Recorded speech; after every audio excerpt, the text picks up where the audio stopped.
Salam, perkenalkan nama saya Trisha Trisno Simanjuntak, asal sekolah SD 101407 Sisoma, Kecamatan Tambangan Angkola, Kabupaten Tapanuli Selatan.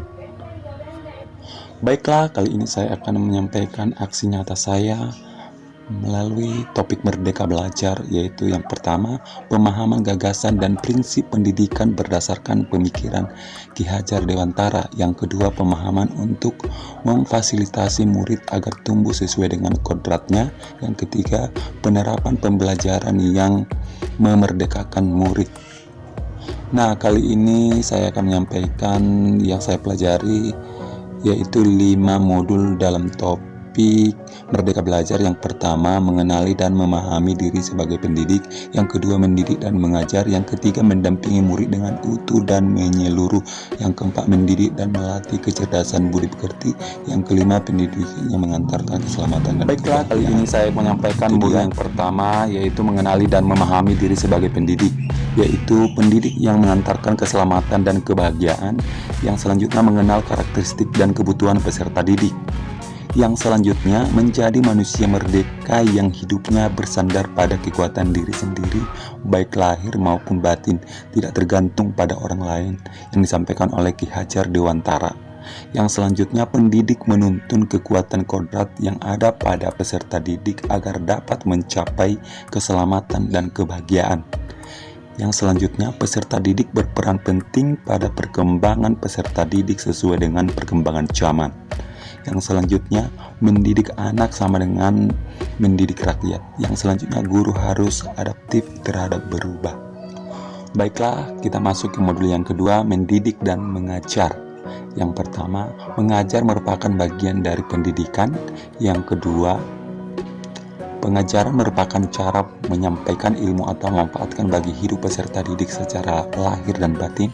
Yang ketiga, mendidik adalah menuntun segala kodrat yang ada pada peserta didik sehingga dapat mencapai keselamatan dan kebahagiaan setinggi-tingginya. Yang keempat, pendidikan tidak sekedar memberikan pengetahuan, namun mendidik keterampilan berpikir dan mengembangkan kecerdasan batin peserta didik. Yang kelima, sistem Among. Yang terakhir, manusia merdeka, manusia yang dapat menguasai dan memerintahkan dirinya. Baiklah, kita masuk ke modul yang ketiga, yaitu mendampingi murid dengan utuh dan menyeluruh. Yang pertama, pendidikan bergerak secara dinamis, menyesuaikan keadaan bergerak begitu cepat. Yang kedua, setiap peserta didik terlahir dengan kodrat alamnya masing-masing. Yang ketiga, cara mendidik dan mengajar perlu disesuaikan dengan perkembangan zaman. Yang terakhir, guru dapat merancang perkembangan yang ada berkelanjutan terbuka berdasarkan kebudayaan bangsa. Hal ini sesuai dengan asas Trikon yang dikemukakan Ki Hajar Dewantara. Baiklah, kita masuk ke modul yang keempat, yaitu mendidik dan melatih kecerdasan budi pekerti. Yang pertama, budi pekerti merupakan hasil bersatunya gerak, pikiran, perasaan, dan kehendak sehingga menimbulkan suatu tenaga. Yang kedua, budi pekerti juga merupakan perpaduan cipta rasa dan karsa. Yang ketiga, budi pekerti peserta didik tidak hanya dibentuk di lingkungan sekolah saja, tapi juga terbentuk dari lingkungan keluarga dan masyarakat. Yang keempat, kodrat anak diibaratkan kertas yang sudah terisi penuh, yang terisi berbagai macam coretan dan tulisan, sehingga tulisan pendidik adalah menebalkan dan memperjelas arti dari coretan dan tulisan tersebut. Baiklah, kita masuk ke modul yang kelima, yaitu pendidikan yang mengantarkan keselamatan dan kebahagiaan.